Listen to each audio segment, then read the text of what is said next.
Hi folks, this video is for hi folks. This video is for semester 3 students of Eco Honors in Delhi University. Now इस video के अंदर हम बात करेंगे कि third semester जो है आपके इको ऑनर्स का वो इतना ज़्यादा क्रूशियल क्यों है। इनफैक्ट थर्ड और फोर्थ सेमेस्टर ही आपकी बैकबोन बनाते हैं इकोनॉमिक्स ऑनर्स की। इससे पहले आपने कुछ फंडामेंटल्स के बारे में बात करी है और कुछ फंडामेंटल्स आपने पढ़े हैं, बट जो रियल बैकबोन है when I talk about being an economist, तो ये अब आपका third semester and fourth semester determine करता है और आगे जाके आप कहाँ पहुँचते हैं इकोनॉमिक्स के अंदर, whether you crack a good entrance exam or you want to become a good policy maker, or even if you want to do something like civil services, तो उन सारी चीज़ों के लिए आपका थर्ड और फोर्थ सेमेस्टर जो है वो बहुत ज़्यादा इंपॉर्टेंट हो जाता है। तो next I will show you the 3 courses that you are going to do, जो 3 कोर सब्जेक्ट्स हैं आपके, और उन 3 कोर सब्जेक्ट्स को कैसे आपको करना है, किसको कितना वेटेज देना है पढ़ाई करते हुए, and apart from that we are going to go into one subject and go for a deeper dive later on. Alright guys, so if you want to see all your courses, अगर आपको अपने सारे courses देखने हैं, updated syllabus देखने हैं, तो you can go to econiti.org. यहाँ पर आपको काफ़ी सारे अब मैसिव ऑनलाइन कोर्सेज भी मिलेंगे धीरे धीरे। तो you go to econ UG, यहाँ पर इको ऑनर्स के आप टैब पे चले आइए। यहाँ पर you have semester 1 to semester 1 के सारे core papers, these are all core papers, semester 2 के जो आपने पढ़े हैं, एंड देन सेमेस्टर 3। तो what I was telling you कि अभी तक जो आपने करा है वो आपने फंडामेंटल्स करे हैं ऑफ इकोनॉमिक्स, जिसके अंदर आपने introductory, micro, stats and maths पढ़ा है। इसमें मैथ्स और स्टैट्स बहुत ज़्यादा इंपॉर्टेंट थे बिकॉज ये बेस सेट कर रहे हैं कि आगे जाके आपके कुछ जो टेक्निकल एंट्रेंसेस में आएंगे वो आपका यहाँ पर बेस सेट कर देते हैं। बट जो मेजर चीज़ आती है in terms of technical entrances, वो आपने यहाँ पर अभी आपने कर ली है सेमेस्टर 2 के अंदर, जहाँ पर आपने इंटरमीडिएट मैथ्स 2 करा है और इंटरमीडिएट स्टैट्स 2 करा है। तो कुछ पोर्शन जो है आपका यहाँ से भी आता है, स्पेशली स्टैट्स का। तो कई एंट्रेंसेस में, टेक्निकल एंट्रेंसेस में, फॉर एग्जांपल मास्टर्स के अंदर आ गया, या फिर अगर आप अशोका का एंट्रेंस देखिए या ISI का एंट्रेंस देखिए, तो you will gate questions from these areas. Introductory macro was just a gentle entry into the world of macro economics. तो वो एक बहुत बहुत बेसिक फंडामेंटल, जिसने इकोनॉमिक्स नहीं पढ़ी थी क्लास 11-12 में, उन सब के लिए था। तो अब वो लेवल फील्ड जो है वो क्रिएट हो गई है आप सबके लिए। Now when we talk about semester 3, तो सेमेस्टर 3 जो है ये सबसे ज़्यादा चैलेंजिंग फेज रहेगा, एंड यहाँ पर अब आप एडवांस लेवल पे आना शुरू हो गए हो, एंड एडवांस लेवल पे ये जो कोर्सेज हैं ये आपके मास्टर्स के अंदर बहुत ज़्यादा हेल्प करने वाला है। तो अगर आप मास्टर्स इन इकोनॉमिक्स करते हो, MSc या MA करते हो, you want to go to a good institute and be successful there, तो ये वाले आपके जो कोर्सेज होने चाहिए वो बहुत स्ट्रांग होने चाहिए। तो इस सेमेस्टर में you are going to talk about advance maths, और कुछ एंट्रेंसेस में काफ़ी हैवी एडवांस मैथ्स आती है। फॉर एग्जांपल ISI का एंट्रेंस अगर आप आगे जाके देखोगे, IIT के जैम के पेपर्स के अंदर भी ये काफ़ी इम्पोर्टेंट पोर्शन हो जाता है।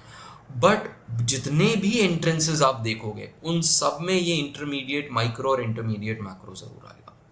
Now I will tell you where the problem will be there.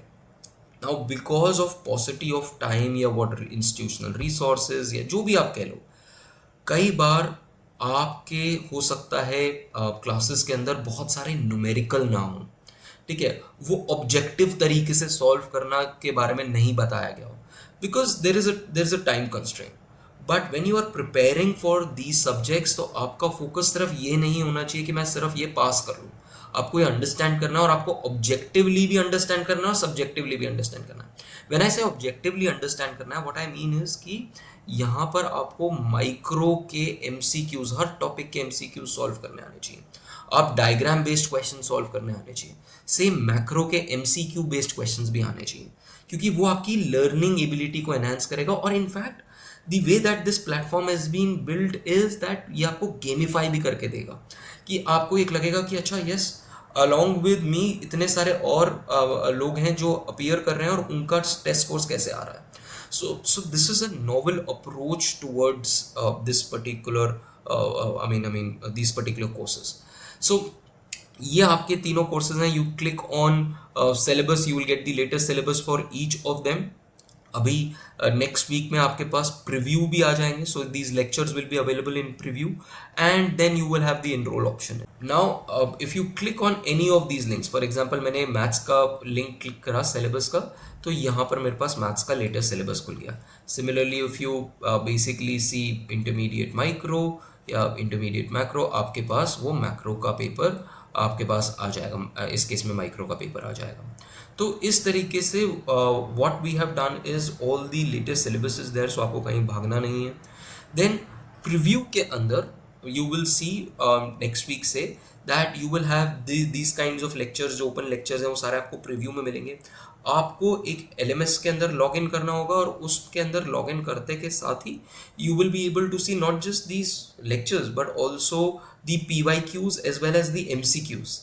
And if you feel कि हाँ this is a course which I can enroll in and get a certification later on, then you can click on enroll later on and then be a part of the entire program. तो इस तरीके से we have built this particular platform. So guys, as I was telling you that यहाँ पर you will get all the syllabuses. Now we'll go into each of this syllabus and see what is there that we have to study in semester 3.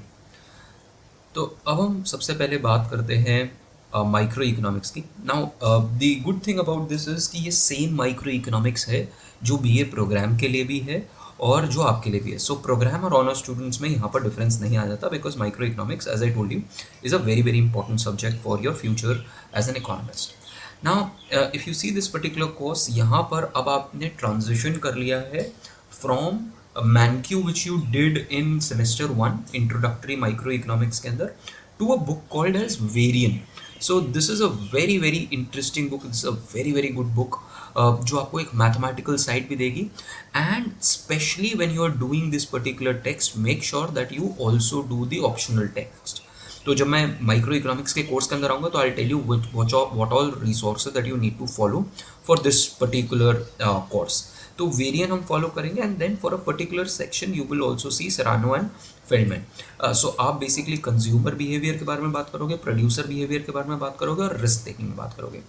This going to be another course on microeconomics called as Intermediate Microeconomics 2, which is going to be coming soon in your upcoming semester, where you will talk about more about the other side, general equilibrium and then monopoly and then markets, जो आपने already introductory micro economics में कर लिया but इनके अब advance version आने शुरू होंगे. And you have to have a good mathematical base to understand these topics and also practise a lot of numericals. But हम माइक्रो इकोनॉमिक्स के कोर्स के अंदर इसमें ज़्यादा बात करेंगे. Then you have the course of advance mathematics. So this is your course, I suppose. No, this is your course of advanced, latest course of advanced mathematics. And if you see this particular course, यहाँ पर अब आप continue कर रहे हो to the last end of your mathematics का curriculum, जिसके अंदर आपका focus जो होगा वो अब multivariate optimization पे हो जाएगा. इससे पहले जो आप कर रहे थे तो यू वर ओनली डूइंग से सिंगल वेरिएबल ऑप्टिमाइजेशन पे आपने ख़त्म कर दिया. अब मल्टीपल वेरिएबल्स, अगर आपके पास लाइफ में बहुत सारे ऑप्शंस हैं तो उसके साथ में आप कैसे ऑप्टिमाइज करोगे क्या कहते हैं अपने constraints. So you will do this and you will see various calculation and calculus techniques here. An interesting, very interesting theorem which is also used in microeconomics which is also called as envelope theorem. Then उसके बाद linear programming करोगे. Linear programming कई entrances में काफ़ी peculiar है. For example Indian economic services के अगर आप पेपर देना चाहते हो या RBI ग्रेड B का पेपर देना चाहते हो तो हर साल लीनियर प्रोग्रामिंग पे क्वेश्चन होता है. It's a very easy topic but you need to do it carefully for your entrances as well. ठीक है, स्पेशली मास्टर्स के बाद जो एंट्रेंसेज हैं. And then you have the last topic which is integration, differential equations and difference equations. Now these are also very important to understand कि कहाँ कहाँ economic application आता है. आपकी डिफरेंस इक्वेशंस जब टाइम के साथ आती हैं चीज़ें तो डिफरेंस इक्वेशन क्या होती हैं, डिफरेंशियल इक्वेशंस आप किस जगह पे यूज़ करते हो. तो जब हम मैथ्स के बारे में बात करेंगे तो I will give you a detailed analysis into कि हम इकोनॉमिक्स में इंटीग्रेशन कहाँ यूज़ करते हैं, डिफरेंशियल इक्वेशंस कहाँ यूज़ करते हैं और डिफरेंस इक्वेशंस कहाँ यूज़ करते हैं. So this is important. Then finally, अगर हम मैक्रो के बारे में बात करते हैं तो मैक्रो के अंदर you have this Blanchard as your major text. तो ब्लैंचार्ड के ये जो 2 चैप्टर्स, इनफैक्ट ये जो 4 चैप्टर्स हैं, you can already find them on my YouTube. So they are already available. They are also available on the course platform as well. So you can see these videos. आपके साथ PDF already है, and they will also give you a deeper insight into. अभी तक आपने सिर्फ जो अपनी story पढ़ी है वो ISLM की और ADAS की करी है, बट यहाँ पर अब आप जाके देखोगे इन डेप्थ की जो आपका एग्रीगेट सप्लाई है वो कैसे बन रहा है, और उसके पीछे इन्फ्लेशन कहाँ कैसे आ रहा है, उसके पीछे वेजेस डिटरमिन कैसे हो रही हैं. सो आप एम्प्लॉयमेंट से आउटपुट की तरफ आओगे, और उसके बाद आप एग्रीगेट सप्लाई की मार्केट देखोगे कि कैसे बनता है. फिर आप एग्रीगेट डिमांड जो आपने ऑलरेडी पढ़ा हुआ है, क्या कहते हैं इसके अंदर, इंट्रो मैक्रो के अंदर, उसको आप थोड़ा अलग तरीके से डील करोगे, और फिर आप इक्विलिब्रियम फिर से लेके आओगे AD और AS का, और वो शॉर्ट रन में कैसा होता है और मीडियम रन में कैसा होता है. कई जगहों पे इसको लॉन्ग रन बोलते हैं, कई जगहों पे इसको मीडियम रन पे बोलते हैं. फिर there is a very interesting theory of the difference between of the relationship between inflation and unemployment and साथ में expectation. तो यहाँ पर हम inflation unemployment में जब relation के बारे में बात करते हैं तो फिलिप्स कर्व की थ्योरी आती है, और फिर हमारी एक्सपेक्टेशंस, हम यहाँ पर अलग अलग तरीके की एक्सपेक्टेशंस के बारे में बात करेंगे. फॉर एग्जांपल, मैं एक्सपेक्ट कर रहा हूँ कि given my performance in the last one year कि मेरा इस सेमेस्टर में ये परफॉर्मेंस होगा. So this is called as adaptive expectation, कि आप पीछे वाले एक्सपेक्टेशन को लेके, पीछे वाला अपने डेटा को लेके आप आगे प्रिडिक्ट कर रहे हो. But there is something called as rational expectation. तो ये रैशनल एक्सपेक्टेशन क्या है ये हम समझेंगे.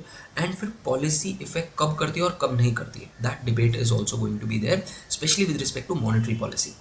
And finally, there are going to be 2 more topics, one on consumption and one on investment, and these are again important for your entrances, and we are going to get into all of these details. Consumption आपने सिर्फ Keynesian consumption देखा होगा, यहाँ पर आप different types of consumption function देखेंगे, and investment आपने सिर्फ एक basic investment का function देखा है. Now you will get into details कि different types of investments कैसे होती हैं. So this is all about your curriculum in your 3rd semester with respect to your core subjects. All of them are important, and now what you can do is you can go into the preview of each of these lectures. You can see these lectures, or you can even enroll, and after enrollment you can see ki there are these free videos that are there, there are these PDFs that are again there are these MCQs, and also after that you have the PYQs associated with it. So this is how comprehensive you need to do it. I hope to see you in the course, and you can start off with your microeconomics course for now. Thank you very much, guys.